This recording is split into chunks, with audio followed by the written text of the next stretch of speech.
4 বছরেরও বেশি সময় ধরে আড়ালে ছিলেন একসময়ের ঢাকাই সিনেমার জনপ্রিয় নায়িকা সাদিকা পারভিন পপি। সম্প্রতি পারিবারিক এক ইস্যুতে আবারও আলোচনায় আসেন তিনি। বিয়ের সিদ্ধান্ত, মা বোনদের সঙ্গে সম্পর্ক সবকিছু নিয়ে ভিডিও বার্তা দিয়েছেন এই চিত্রনায়িকা। পপি জানান তার বিয়ের পরিকল্পনা ছিল না, কিন্তু 2019 সালে বাসায় একটা ভয়াবহ দুর্ঘটনা ঘটে। পপি বলেন, সম্পত্তি ও টাকা পয়সা নিয়ে জটিলতা শুরু হয়।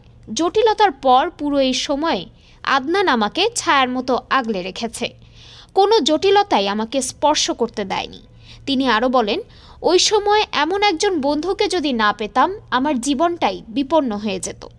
2020 সালের দিকে আবার জটিলতা শুরু হলে বাসা থেকে বের হয়ে পড়ি, যোগাযোগ করি আদনানের সঙ্গে। এরপর আমার জায়গা জমির দলিল, ব্যাংকের কাগজপত্র ও প্রয়োজনীয় সব ডকুমেন্ট পুলিশের সহযোগিতায় উদ্ধার করি।